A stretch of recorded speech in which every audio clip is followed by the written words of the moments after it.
Welcome to both of you. To the audience, please feel free to share your comments on Twitter or LinkedIn. You can tag us and use the hashtag #runyourbusiness. Yash and Priya, over to you folks. Thanks, Samir. Thanks Awesome. for the wonderful Thank you. introduction. Thank you so much. Yeah, thank you. Thank you for having us. And excited to have this conversation with you all. And feel free to, Yash and I want to make it more conversational and not like giving you something that you would already know. So feel free to keep this engaged. Feel free to submit questions, and we're happy to kind of dive right in whenever the question comes up. We would want to answer more of what you would want to hear rather than what we would want to say. And I'm sure Yash is agreeing to that as well. With that said, I think maybe we can start, Yash, maybe we can start with you.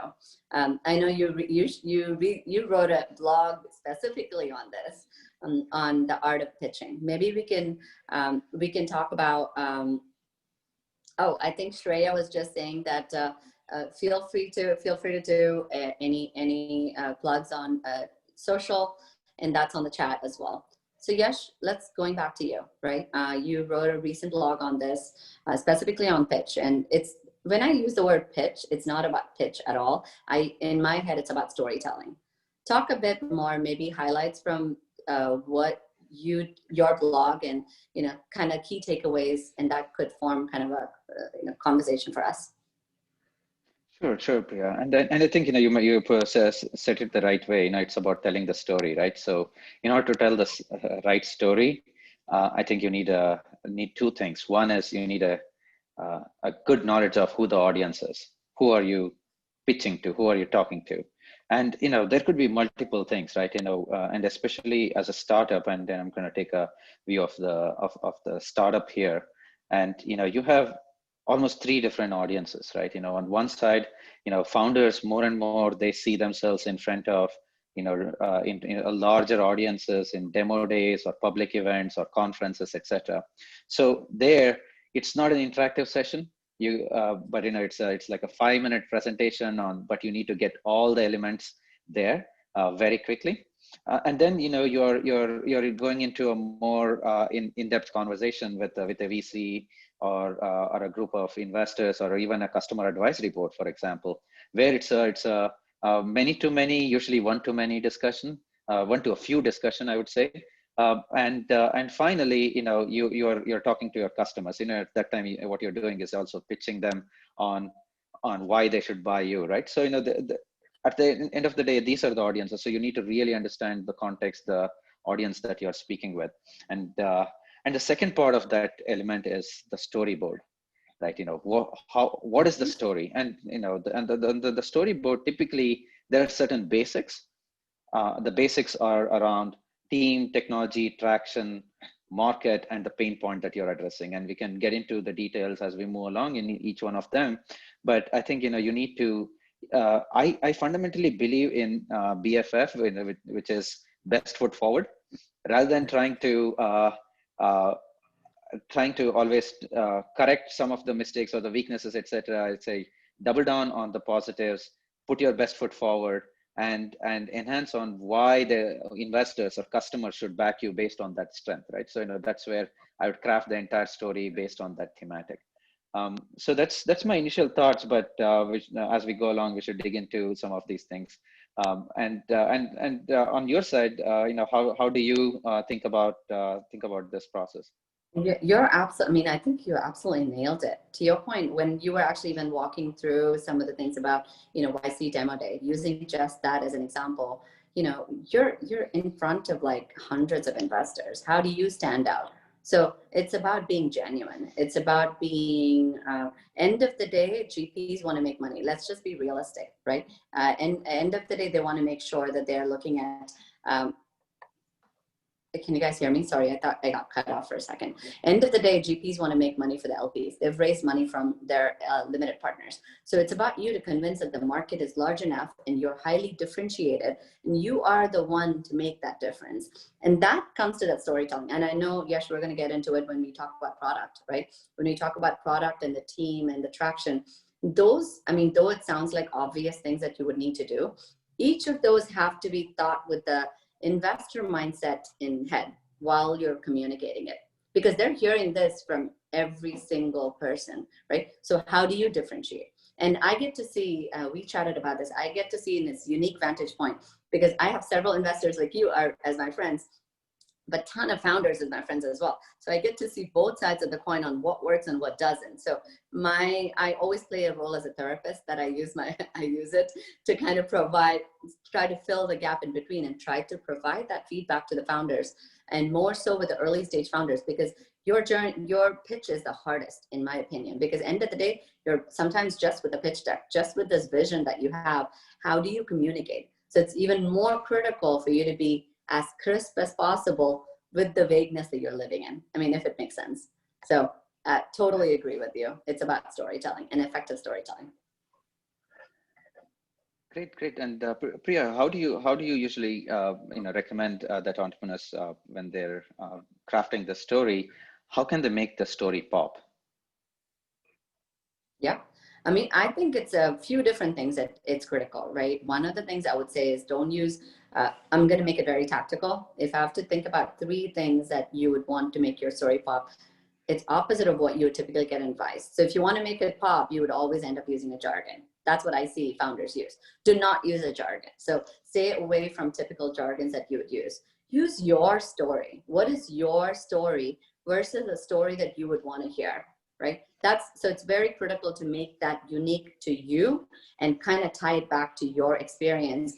It could be a sad experience, it could be a happy experience, but if it's something that's personal to you, it pops more, right? And then tell your story, don't tell it, but show it, right? Show your story, show it as a journey, as how it started to all the way to where it is. So then people kind of visualize. So I think these are the 3 things that I've found successful pitches and the storytellers do that has caught the eye, and wanting to investors lean in more. It's not that you're going to get the check that day, but it actually wants them to okay, tell me more. So I think that's what I would say, Yash. How about you? I mean, I think so I see that piques investors' interest. When would you put the money? What kind of pushes that needle from point B to point C, Yeah, so I totally agree. One of the things that absolutely turns people off is using jargons, right? And you see a lot of people change their company names from .com to .ai because we are an AI company and we should be an AI company. So, and being an investor, you're at a vantage point of one advantage that you have is you see hundreds of companies in each of those categories. So you're able to take away patterns from the data points that you're getting, and even though that's a smaller data set, but you're getting a lot of patterns that you recognize from that. But for me, one thing that I miss as an investor is being in the seat of a customer, right? So for me, that telling the story almost as if I am sitting in the seat of the customer. What is the pain point that your customers are going through? What does their everyday look like with your product, without your product? And if they made a purchase decision, or if they're leaning in, if the customers are leaning in to buy your product, why are they leaning in? What is making their life easier? Or what is that burning platform that they are in? That is that critical element that I try to look at.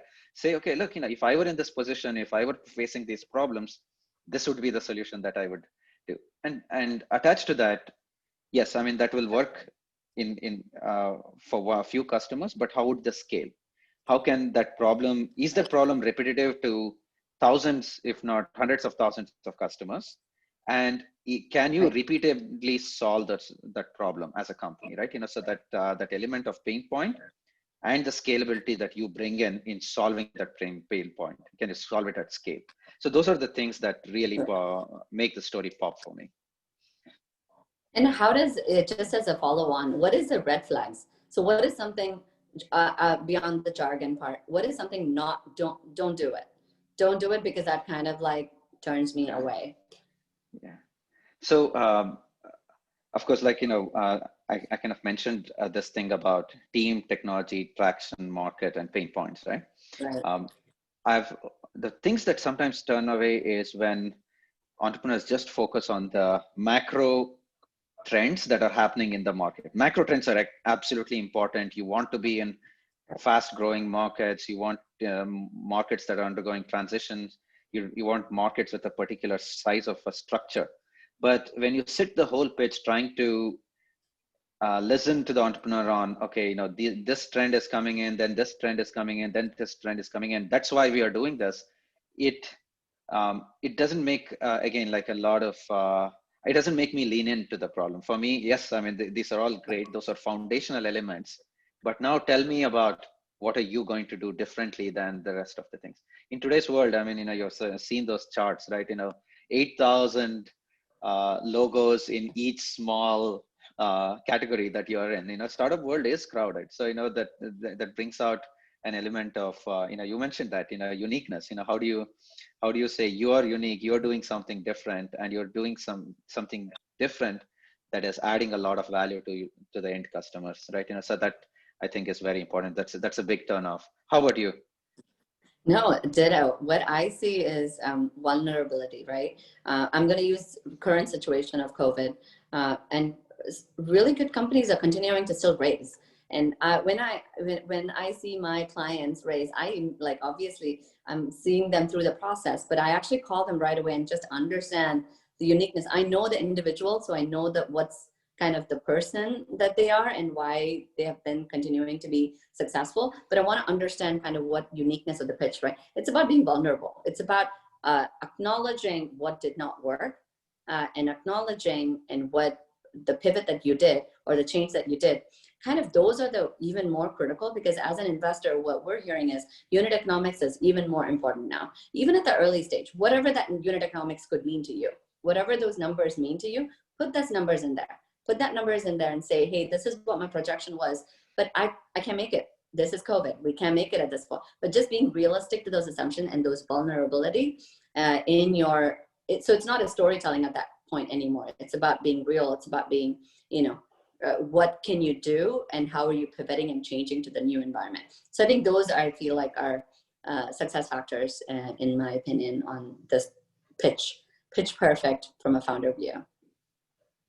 Yeah, and I think it all fundamentally comes about when we talk about a storyboard, right? And that's where what Samir and team are building is providing a framework to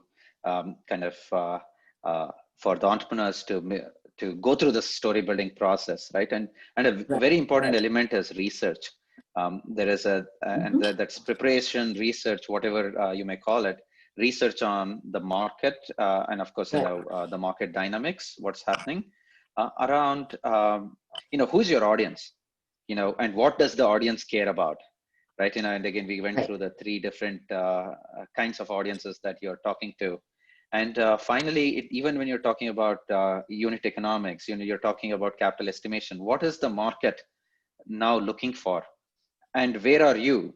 And it comes down to, okay, look, there are actually, there is a lot of data out there. Startup worlds, usually we struggle with lack of data, but if you look deep enough, you find the data. I mean, if you're a SaaS company, there are SaaS metrics, and of course, when you're starting off, you don't have the economies of scale, and so you are weak in some points.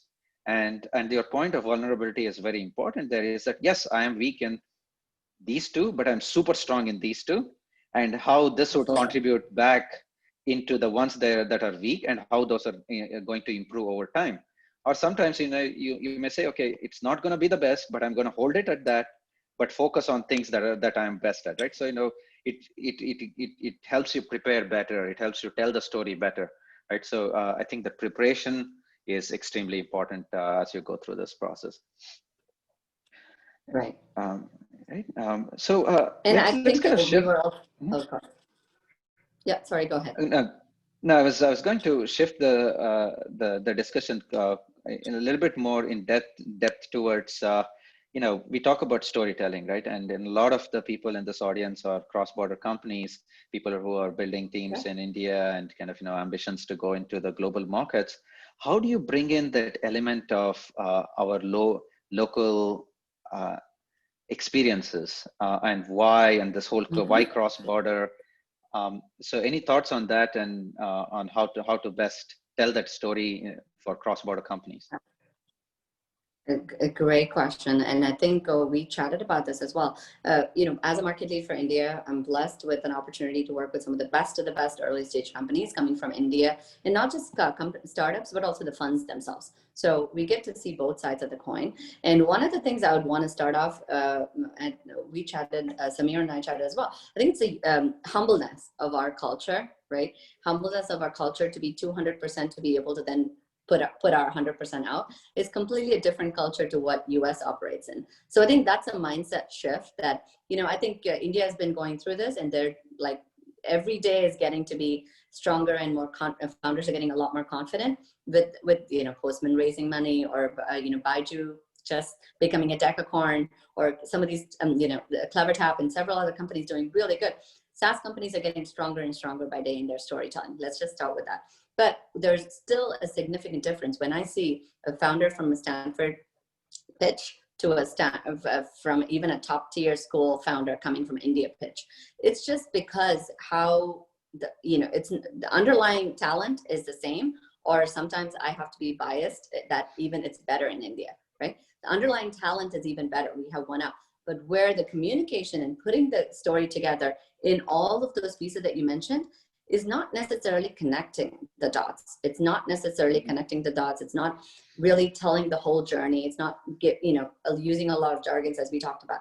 So I think that's where surround yourself with the right sponsors. When I say sponsors, it's about mentors, right? Sponsors, whether it's your early stage investor, first money in, or your friends and family, or your coworkers, or your co-founders, or your first team, to make sure you have that kind of the support system to be able to give you that feedback, right? And iterate. And then second, support yourself with, whether be it with the right bankers or the right lawyers, right accountants. Use any single opportunity of yours to make sure you're using them for your go-to-market needs. So I think that kind of helps kind of connecting the dots from India to US. You would want to make sure you're tied to the US as close as possible to be able to look, feel, sound the same, and taking the investor biases out as that it's a foreign company. So I think that's number one on a cross-border side. And we see that a lot on Indian companies coming from India to US. They struggle in the early onset, but it's just a pivot. They pivot really fast because the talent just shines through. But if you want to just even shorten that learning curve, work with the right people, talk to the right people, have the right advisors around. I think that's something that I would say, Yash, from the cross-border perspective. So I have a question here. Sorry, Yash, just to kind of interject. But Priya brought up a very interesting point, and I just wanted to kind of double down. There's a lot of Indian diaspora that is actually there out there in the US, right? And you just touched upon it in terms of sponsors. But is there a network that we could tap into, and what would be your advice around that in terms of, because there is a lot of information out there that people can use. Yeah, great questions. Maybe I can take and then Yash jump in. Absolutely. One, feel free to reach out to Yash and I. I mean, if you're a cross-border, Yash, sorry, I just signed you up for this. But if you're a cross-border B2B company, in the Indian culture is not necessarily the one to ask for help, right? Ask. I think most of the people, if it's a right ask, they will help you. I think that's one thing to start with. We do, and let me just talk about from my end. We host a ton of events, and all is free for clients and founders and prospects. We want the founder community to get built up. So join as many relevant founders as much as possible. Founder events, don't go to random meetups because you're wasting your time at that moment. Make sure it's relevant to you. Make sure end of the day you have a goal going into those events. Is it because you want to get a customer? Is it because you want to get a team member join in, or investor intro? Find the right point of meetups to join to get to know. But feel free to use resources such as, obviously SVB, we do a ton of events, but let me just, to your point, organizations, there's several organizations. Indiaspora is one of them that I would say that folks should check out. It pretty much has who's who of the top tier, in India diaspora network that is there to help support the cross-border ecosystem. And there's plenty more, which I'm happy to share in the chat as we're thinking through. There's a big laundry list, Amir, I'm happy to share with, that folks should research. Nate3 is another organization specifically for South Asian female founders. if you want, we're encouraging more female founders to join in the B2B segment. So if you are a female founder, South Asian, ping me. I'm a co-chair of the committee. Several more. So happy to kind of give you a list that you could share with your clients. Awesome. Thank you. Yes. Yeah. So, we started Arca Venture Labs, for helping a lot of B2B entrepreneurs who are building from India make a transition to the Valley. We have a wide network over here. Our goal is, yes, I mean, we're going to invest in about 10 companies every year, but we keep an active relationship with a lot of the founders that we meet. Sometimes, they're too early for us. Sometimes, we have already made an investment in a particular area, but still, our goal is to support the entrepreneurs that we still continue to help out. And also recently, and it's still not completely announced yet, but Silicon Valley is also launching a cross-border mentorship program. So there are a lot of avenues, and we are all connected along these 4, 5, 6 different platforms. So just reach out and reach out to us, and you have the medium, right? You have LinkedIn. You can. My friends comment that I'm more active on LinkedIn than on Facebook. So just reach out to all of us, and then you'll find out a way.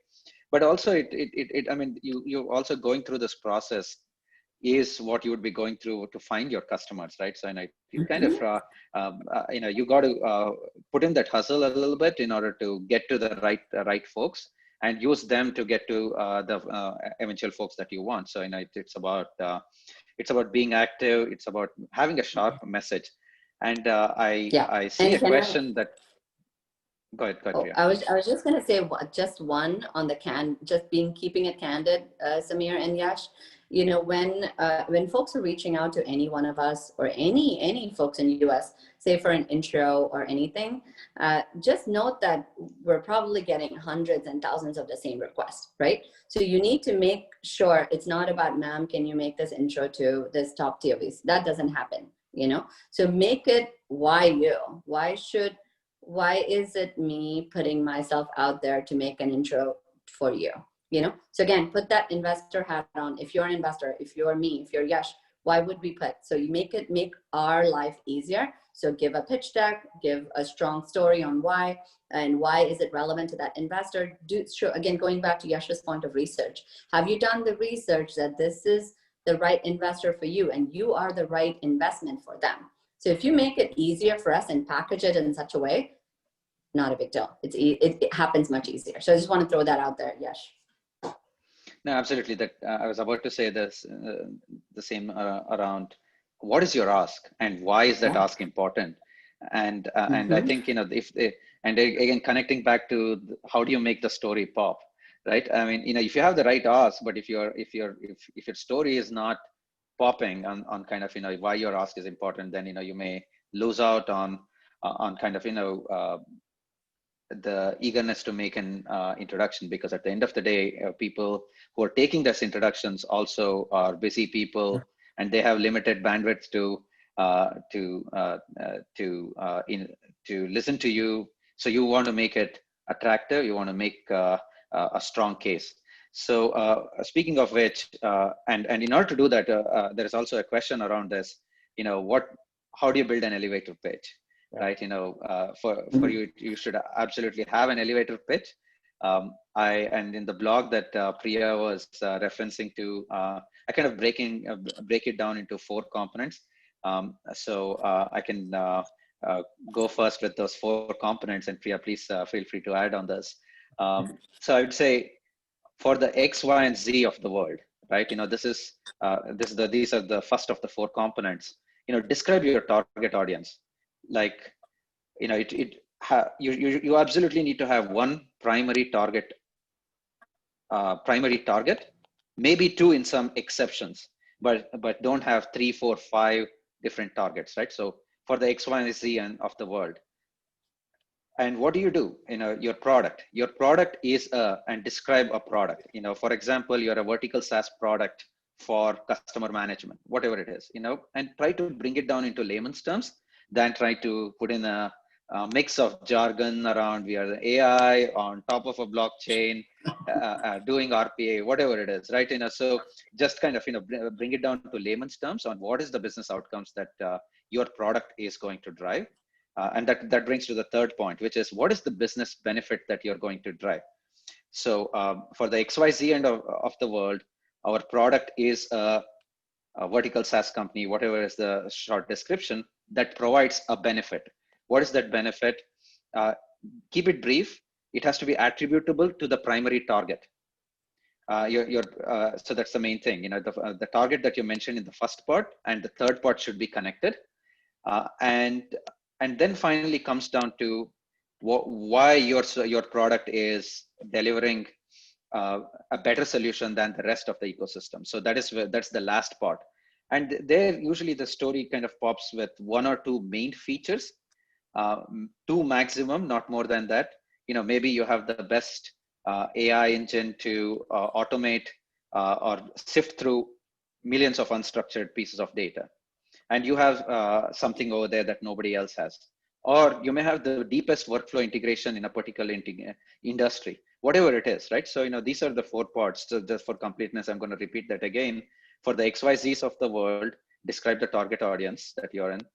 You are building a product, which is, you describe the product that provides a benefit, a very targeted benefit for the target audience that you've chosen.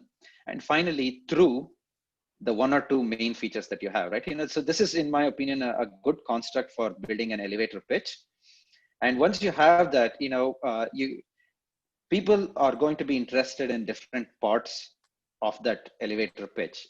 Somebody may already know the problem statement, but they want to know your uniqueness. Somebody may want to understand what is it that your product does. So people will dig in. But I think this was a rough framework that I typically use for an elevator pitch. Maybe I guess I can add to that one. When you're talking about elevator pitch, who is the elevator pitch to? And how long is the elevator? So two things I would add on to it, right? Have versions of it, because the elevator could be a short one to an investor. That even needs to be extremely crisp.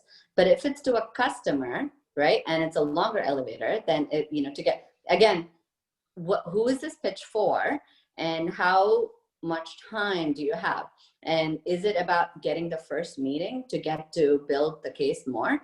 So each and every nuances of your pitch is going to be made for them, right? Know your audience and build it to them, right? And end of the day, I think I just wanted to do plus one on a couple of things that Yash said.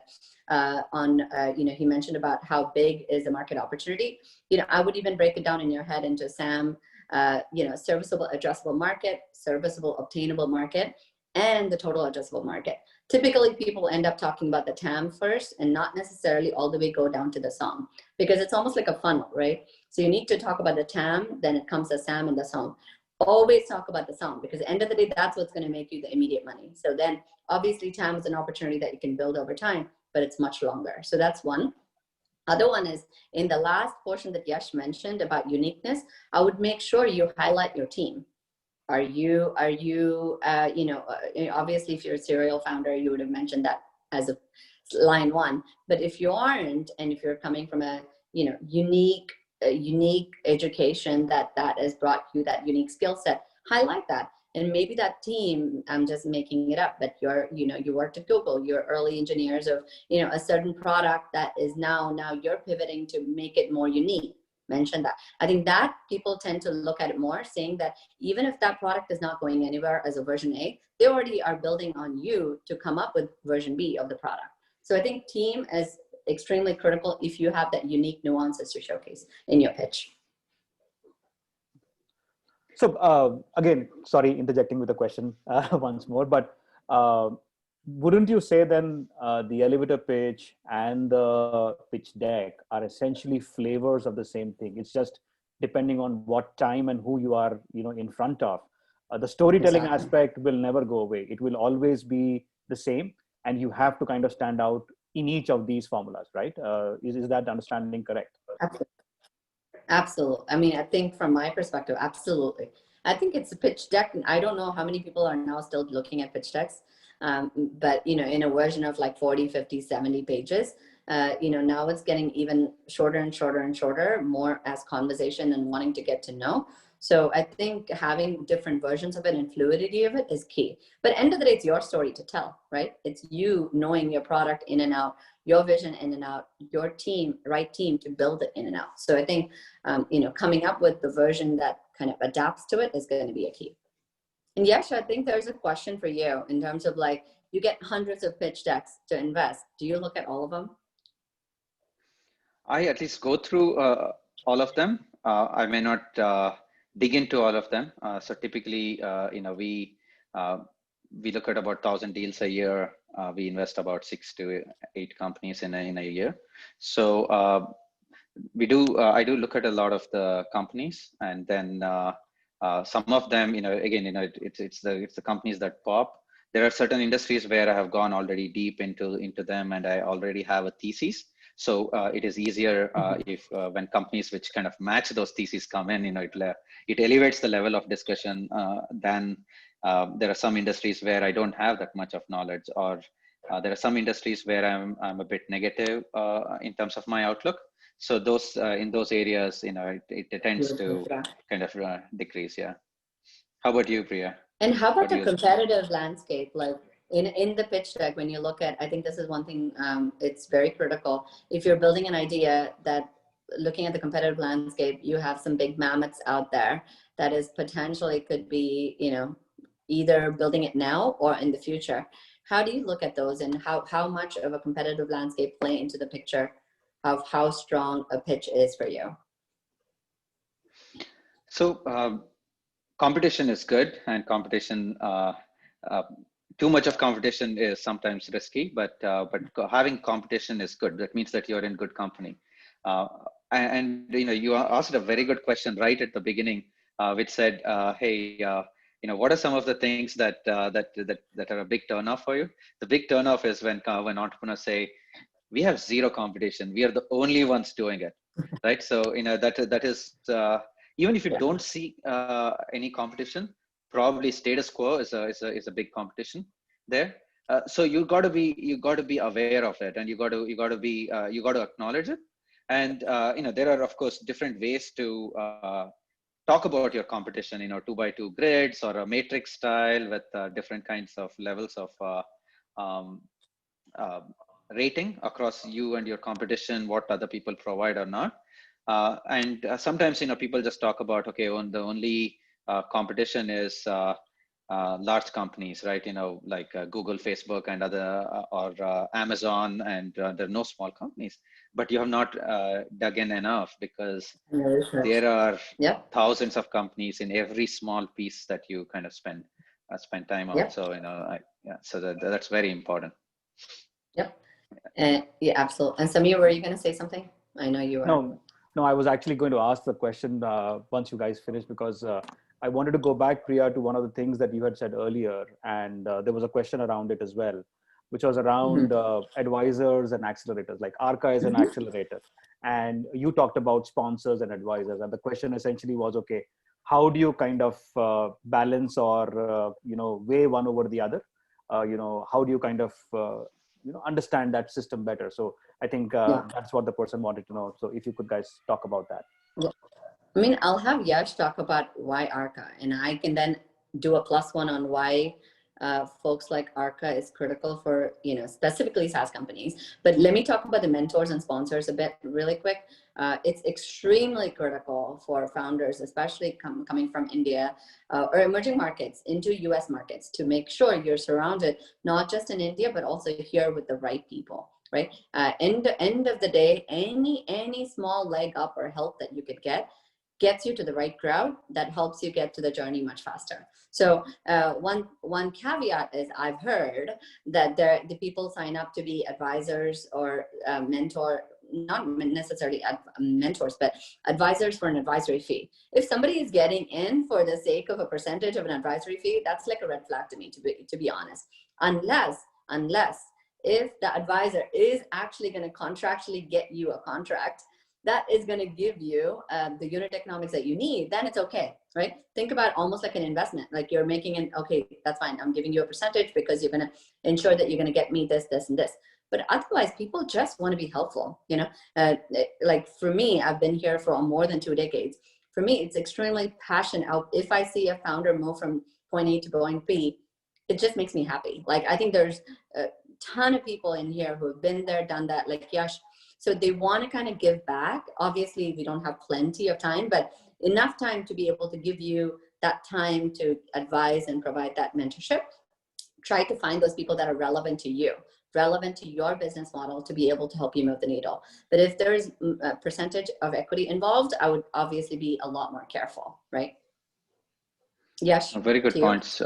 Very good points, Priya. I mean, the one thing that you touched upon, you know, what can the advisor bring to you, is a very important point. I'm going to touch upon why we kind of, you know, started ARC. But when like prior track record matters most here, right? You know, if the advisors have worked with other entrepreneurs in the past, just talk to them and try to understand what you know, what have they done with the other entrepreneurs.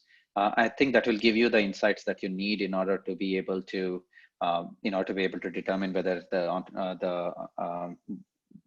advisors are going to be able to help you. I'm not a big fan of organizations which are just advisory only, you know, because I think you need to see some kind of a skin in the game. Also, for the lot of entrepreneurs out there, one common, like, you know, even when I get some requests, you know, asking for making customer introductions, I think that is a wrong ask for a lot of advisors.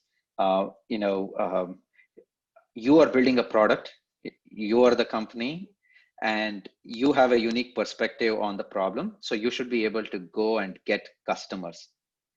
Where you should really take advisory help is how to kind of build scalability in this. How do you build, I mean, you know, there are a lot of, even when you talk about product, you know, there is today, you know, product-led growth is an important element. So how do you bring elements of product-led growth into your product? Or how do you improve your user experience? Or how do you position the product in a crowded market, right? So these are the places where advisors can be extremely helpful. Don't go get advisors to get customer logos, and also don't get advisors so that, you know, they can be a face in your pitch deck so that, you know, you can say, oh great, we have great advisors. Because guess what, as investors, the first thing that we know, it's very likely that we know many of them, and we are going to call them up, and if they say, hey, yeah, I talked to them once, it's going to kill the positive impact that you had by engaging with them, right? So, you know, that's where you only put the names of the advisors that you are seriously engaged with. So I think Priya was saying something. No, I think you just nailed it. I mean, I can relate to some situations. That's why I was laughing, because it does happen. So as much as you think it's so huge and people are so widespread, it's such a still very tight-knit community. It's just a matter of a text or a WhatsApp or a call. So make sure it's genuine. Just coming back to our earlier points of being genuine, being, you know, like know exactly what goes on your deck, know exactly what's in your pitch, and be authentic, right? End of the day, that speaks volumes. Just on the mentorship, I mean, Yash I'm going to go a little bit contrary to Yash in terms of like customer intros. I actually encourage some of my clients to tell me, hey, if you're trying to get to a corporate, actually let me know. But I do promise them that, I mean, I cannot promise you that I'm going to get you the customer intro, but I'm going to try, you know, because it's a double opt-in end of the day. So, you know, recently we were able to get P&G to talk to several of our clients in India. End of the day, it's P&G reaching out to me asking, hey, can you get me? So it's a double opt-in, but it's worth the ask, right? But have an expectation that, you know, it may not happen. And then if it happens, it's great. But it's, for me, again, it's a different mindset, Yash. I feel like maybe target your audience. Don't target investors to ask for customer intros. Use other resources to ask for. End of the day, it's your hustle to go to find a way to get there. But talk to your mentors and see what they're comfortable doing and go along with that approach. If I can make a tweak to what you just said, Yash. Absolutely. And then I think the key difference here is, customer, like making an intro or even a warm intro or double opt-in is usually the preferred way, to asking for, can you get me a customer contract? And I've gotten a lot of things, hey, can you get me into some of the customers? It's like, no, that's not my job. That's your job. You're selling the product, you're building the, so that's where I think you got to understand where you got to, or how to approach these, customer contracts and customer introductions. And again, this is, going back to Arca Venture Labs, right? So this, especially doing it, this is a tough process, and especially doing it cross-border is even tough, right? So, that's where we wanted to put a structure around it. We want to provide a platform where you're not just, we are putting in a small amount of capital, and we purposely kept it small because, this is meant to be a lot more than the capital that we bring in. But along with that, we wanted to build a set of mentors, 1:1 to many, 1:1 mentorship. Provide a platform for mutual introductions, strengthening the network, and the more people you have in the network, it becomes easy to kind of get warm introductions one step. It's usually 1 degree of separation. If you look into some of the names that you want to get into, and finally. Yeah, I was just going to say +1 on what Yash said in terms of why Arca, right? End of the day, as I said, you have to find relevant mentors. And like in case of Arca, they've built the couple of, like 3 of the best in the industry, in my opinion, in the early stage on the B2B, right? You've got Bloom, you've got Emergent, you've got, BGV. You've got some of the best coming in. Instead of you going to each of those individual VC firms to kind of build that relationship, which could take a really long time, versus creating that, you're now having one-stop shop in a way, but with some of the best who knows the best. So I feel that is where you would need to do research on what accelerator, advisor, mentor fits the best, and go there, because then they're curating it for you. They're making your life easier. So that's what I wanted to do. So I know we are kind of coming towards the fag end, about 15 minutes left, and I just wanted to kind of round this up before we turn into questions.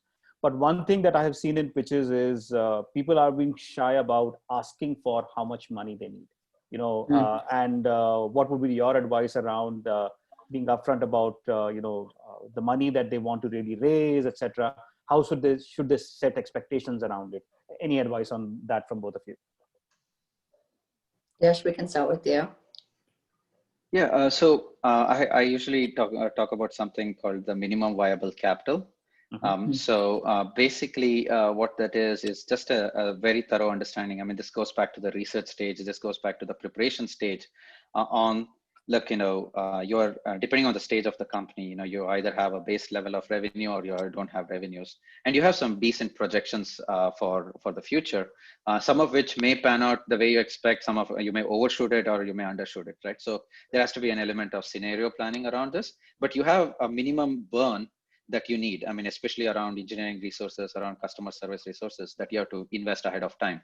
So understanding those monthly burn, gross burn usually, and then you can offset it by some net burn from some high priority or high probability customer contracts that you expect. But taking that and at least planning for about 18 months, and these days sometimes 24 months is also a good target to do. So that kind of gives you a sense of minimum viable capital. So either if you see lower capital raise that you want to go for, adjust your operations to such that your minimum viable capital and the fundraise that you're asking for fits in. The most riskiest thing that I kind of see people doing is coming to us and saying, hey, give me for 6 months, but in 6 months I will go and raise another round. It just in institutional if you're going for an institutional venture, it doesn't work. but probably a high net worth individual or an angel investor would be comfortable taking that call. Also, these days, there are very good avenues of offsetting venture money, and especially when you raise multi-million dollars of around with venture debt, and Silicon Valley Bank is probably the best supporter for startups. And I say the quality of an investor lies through. No, I'm serious when I say this, but really, investors shine when the entrepreneurs are facing tough times, and throughout their history, Silicon Valley Bank has shown that they stand with the customers, especially when there is an element of debt involved. So debt has become a great way to offset the equity raise that you're going to do. So probably, Priya, you can say a few words around how do you go about raising debt. Yeah, sure. For sure. I just on one point to what Yash mentioned about, and Samir, your question about how much, I would also make sure, again, going back, research is so critical. I would want to like double down on research here. Whoever the investor you're pitching, a lot of the comments that investor friends have made to me is that it's too little for me. There's not skin in the game for me to put this much money. So understand who your investor is and what their appetite is for both the dollar. Like there was a question about to Yash in terms of what is his size of the check. Make sure you do your homework on what's Yash's size of the checks are and how much is he comfortable to go in. So I think understanding and then positioning it, taking into consideration all the other things that Yash mentioned in terms about having the runway and the product and everything ready. So that's a key. But to venture that point, absolutely. If you are right now is one of our busiest times of the year. We just closed 2 venture deals for an Indian company. They're based out of India, one in Chennai, my city. That's a SaaS company. It's huge for them, right? When you raise but it is, unfortunately, it comes with alongside your A round. So if you're a B2B SaaS company, have raised A or about to raise A, feel free to reach out to me. I'm happy to see how we could be of help. What does that mean is if you're raising a, say, $5 million or $10 million, I'm just making it up, $10 million round, venture debt could go up to 20 to 25% of that round as a, kind of additional runway for you. It doesn't dilute equity as much as what your equity round would do. But there is a small portion called warrants, which is like almost insignificant percent that goes along with, because again, there has to be some sort of risk mitigant in terms of the debt. But the terms are extremely favorable for founders. That's why it's one of the busiest times, because, as you know, the feds in US is like cut down the rates significantly. So in my mind, it almost feels like free money compared to the Indian rates that you would get. So always do your research, always ask and understand what your options are. And then you can decide on, how much you want to take your equity, how much you want to take that, or maybe a combo of both. But those are options that are available for you to do research and understand while you're positioning how much to ask from an investor, to Samir's point. Awesome. So there and was, also, go ahead, please. Go ahead, Yash. Yeah. One last point, and talk to as many people about it. I mean, talk to other entrepreneurs, build yourself a community of entrepreneurs like Samir, who have done this multiple times, and they can give you the right advice on how they went through their journey. At the end of the day, it's these war stories that really help you prepare. Yeah. Thank you. Thanks for that, Yash. There was another question here, and it goes back to what you said about minimum viable capital. I think one of the questions here is that, okay, what are the minimum requirements that I should meet for being able to raise money? Is there a bar? And I have seen people being at different stages, for example, some with just an idea, some having traction, some having revenue. So how do you define when a company is ready for investment? That's like a crystal ball question. Yeah. No, actually, I don't think there is, the unfortunate situation is that, there is no such one or two different things. I mean, you should make an honest assessment of where you are on the kind of whether you have the product. I mean, I'm talking about technology products, right? You have the uniqueness of the product, whether your pain point is resonating with your customers, and what is the story that you're telling around why your team is the best ones, your technology platform is the most scalable one, and the traction that you have is real. It is not It's not a one-off, or it's a repeatable, scalable use case that you're going after. And say it in the lens, in the form of use cases, use case studies, in the lens of your customers, right? If you make a strong, I mean, it's about making a strong case. It is up to you to make a strong case. And the unfortunate reality is, people with just a presentation have been able to raise multi-million-dollar seed rounds, and people with existing products with a lot of customer traction have not been able to raise. Sometimes it's just um, the way the business works. It's about how well you tell your story, and how it resonates with the investor group, right? So that's up to you to kind of tell the story in that way. Yeah, and I would just add on to what Yash said in terms of, if, for example, if for some reason you're struggling in terms of making that the additional, raise of capital, there are other avenues. I think there was conversation about accelerators, incubators. Think about those. Say if you have a YC stamp on, right, and if you're able to get into YC, maybe that's another, obviously, how if you have a YC logo on, it's almost like a Harvard logo that, the crowd comes to you. So maybe there are other ways that you could make sure your product, your positioning gets more attractive. I think that those are some of the things that you would want to start thinking creative. There's some block there. I'm not able to break it. How do I break it? Try to find other ways around. So I think that's where it's key. Obviously, more perfect your storytelling, but also try to find avenues to get there. Awesome. So there was one question, and then probably we'll close out after that. One question for Priya. It was that what is the average interest rate for venture debt? Is there, for people to kind of get a sense of that? Yeah, I mean, right now the rates are so low, but I would say if it's an average, don't quote me. You can come specifically because I want to look at your what your business model is and where you are and how much venture debt we're giving out and all of the bells and whistles. I would say like it's 5%. It's prime. Usually it's treasury rate prime plus 1.5 to 2%.